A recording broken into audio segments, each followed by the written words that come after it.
Welcome to Lydia's Cuisine. Have you ever wanted to make soft and tasty mahamri? Well, today I'm going to show you how to make Kenyan mahamri, which is usually eaten for breakfast or with a meal with mbaazi. Stay tuned.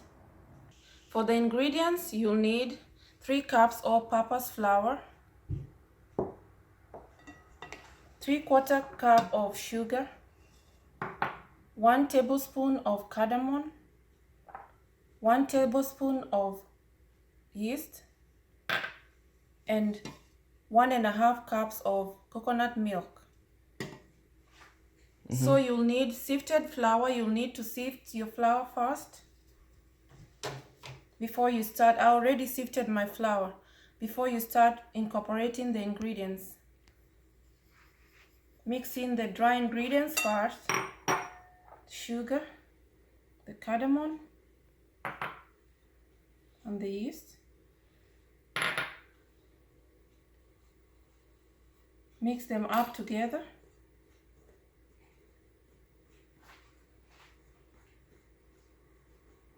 Then start mixing in the coconut milk.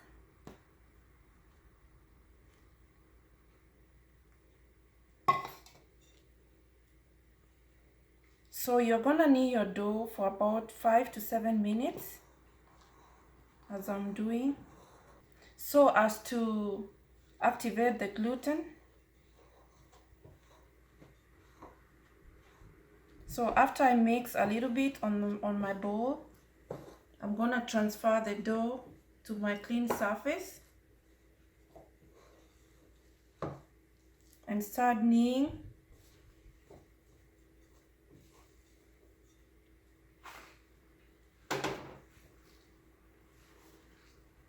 If the flour is not enough, I'm gonna add in a little flour so that the dough can be pliable, like soft and nice.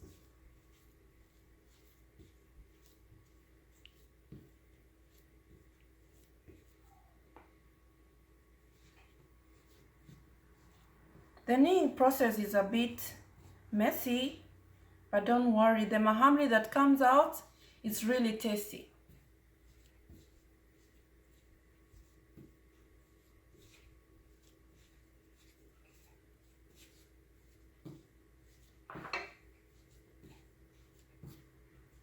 After the dough feels soft and nice, that's about for 7 minutes.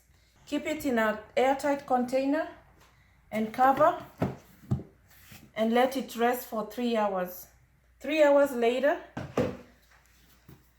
now I'm gonna cut up my dough into little balls.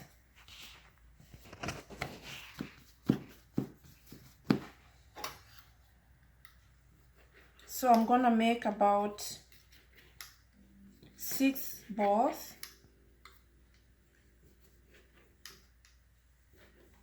And I'm gonna use my flour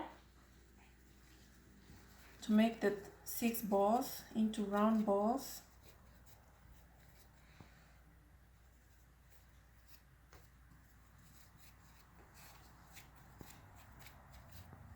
After dividing my dough into 6 parts, I'm gonna start rolling the dough.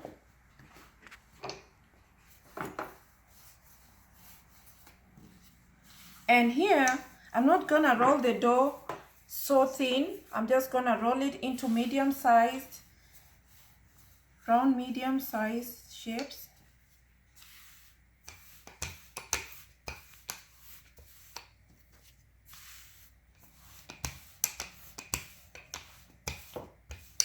About that much of thickness.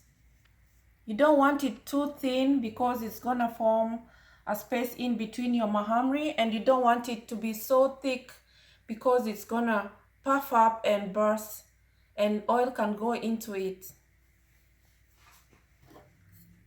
So I'm gonna cut this into 4 shapes, into 4.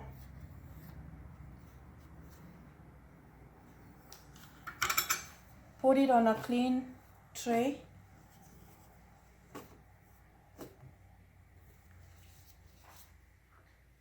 I'm gonna roll another one so you can see.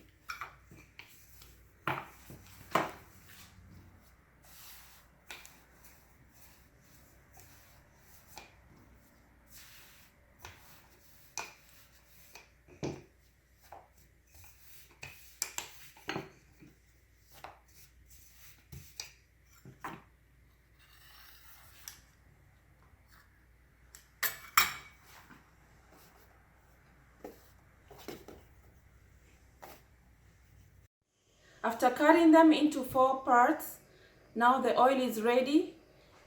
If you want to test whether the oil is ready, you put in a little piece of dough, and when it comes up, that's when you know that your oil is ready. We are now ready to put in the mahamri into the oil.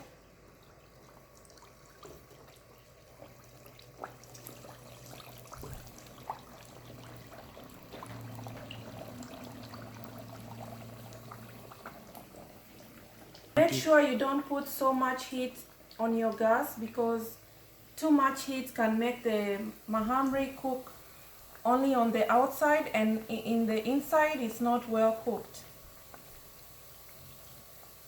Set your gas to medium heat so that you don't make the oil too hot. I like tapping my mahamri like this because it releases the pressure from inside so that they can puff up. And then I like to turn them to the other side so that they can start cooking evenly.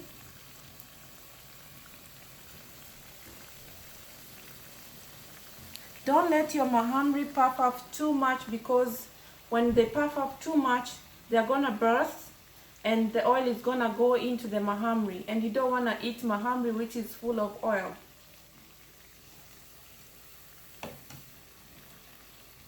So I keep turning and tossing them in the oil until they are cooked.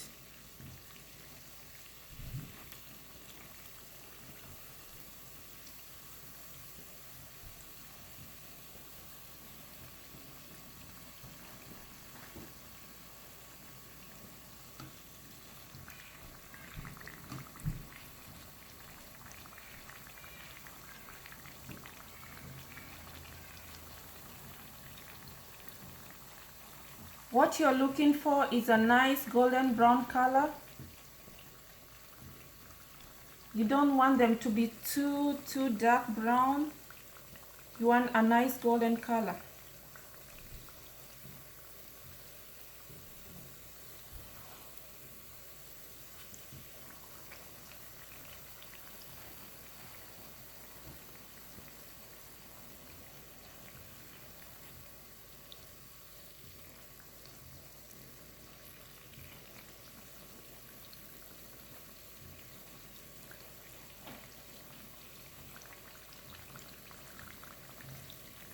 I think my mahamris are ready now. Drain the oil and put them in a paper towel. Drain the oil and put them in a soft paper towel.